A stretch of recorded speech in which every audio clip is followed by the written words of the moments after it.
This fourth video, which we are calling Conversations on Longevity in Life, Getting to Know Us, we decided to record where we are actually traveling, on the high seas in the middle of the Atlantic Ocean. So, here we go. Well, this video is where we would like to answer some questions that we received. We are often asked not only about longevity, but about our lives, how we met, what we believe, and how we try to live the things we write about. So we thought we'd take a few minutes to answer some of the questions people ask us most often. And the first question is, how did you two first meet? We actually met through friends in far north Queensland in Australia. Don was on a diving trip to the Great Barrier Reef. That's right. I wasn't expecting to meet anyone on that trip, and my first thought when I saw Ioulia was, oh my God, I hope that's not her.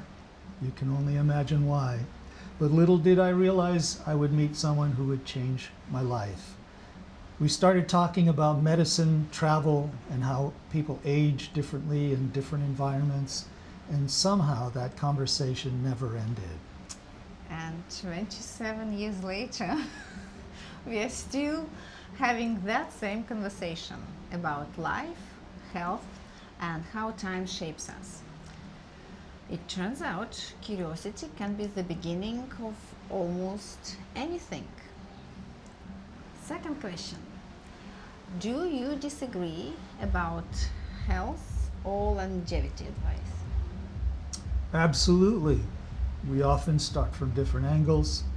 Ioulia looks first at the evidence, the data, the mechanisms, the measurable results. I try to look beyond the data to where science meets the search for meaning, purpose, and the philosophy of living. In other words, where art meets science. That's what gives longevity its deeper dimension. And it keeps our perspectives in harmony and marriage lively. Third question, Ioulia. How old are you? We get that one a lot. It's a secret, but if you really want to know, Ioulia actually gave it away in the first video. Yes, and Don has been pretending ever since that he didn't hear me say it. We actually take this question as a compliment. But what matters more to us than age, than biologic age, than chronological age, is how we live and not what the numbers say. And we thought about it quite a bit. So the answer is, we have both lived long enough to know that time can be a teacher instead of a thief. We measure our age by energy, curiosity, and purpose, not by calendar. When those stay young, every year feels like a gift instead of a number. Fourth question. What is the biggest misconception about aging? Oh, I want to answer this one. The aging is something to fight. That's what people think. People chase youth as if time was an enemy. But aging isn't failure. It is a progress. It is the way the body and mind adapt and evolve. Exactly. Aging isn't just biological, it's deeply human. When we stop treating it as decline and start seeing it as evolution, we gain the freedom to age with grace and gratitude. Growing older is a privilege. Yes, a privilege. Not everyone is granted. And we try to live with that awareness every single day. Fifth question. What does living well mean to you right now? for me, personally, it is energy and clarity. Waking up eager to move, to exercise, to learn, to connect with projects. It is about new places we visit and new people we meet along the way. For me, it's different. It's curiosity, the impulse to keep learning from science, from nature, from art, and from each other. That curiosity keeps life unfolding. Longevity without curiosity would be a very long hallway with no doors to exit from. Nicely said. Sixth question. How do you unwind when you're not working? We walk a lot, sometimes quietly, sometimes in long debates about mitochondria. Mitochondria, I'd Yes. rather talk about meaning. Yes.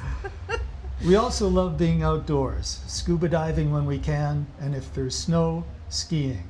But mostly we travel. We travel a lot.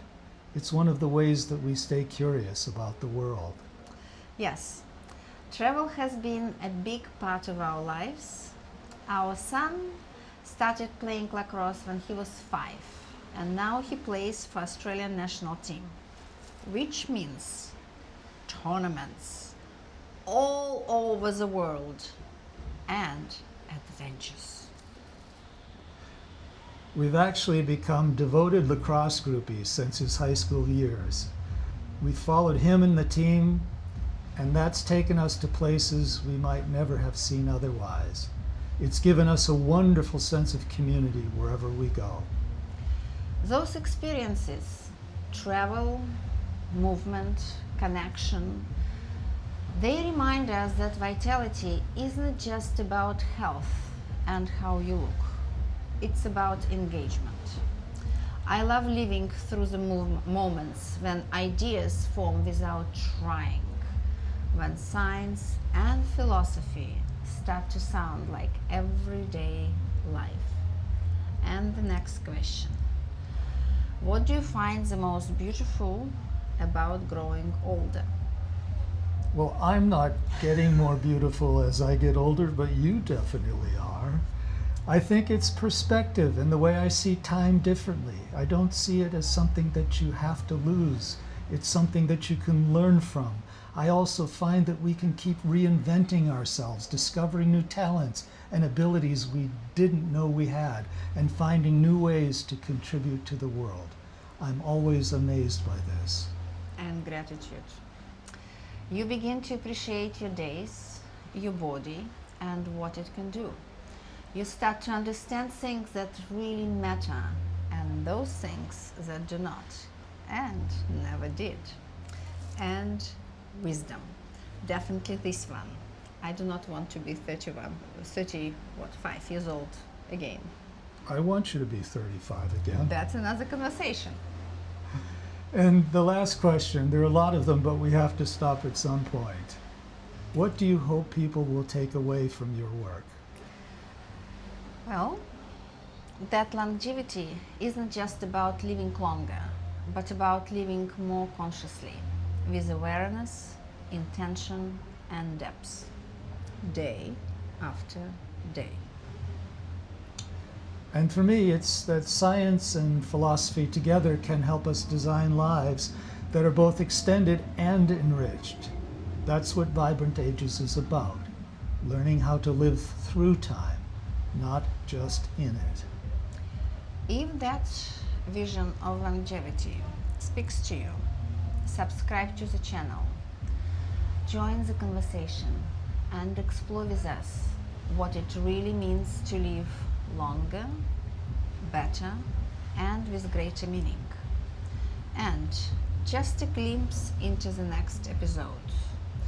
We are often asked about how and where to start this longevity journey. And that is where we go next.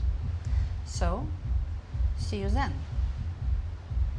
Goodbye, and next stop, America.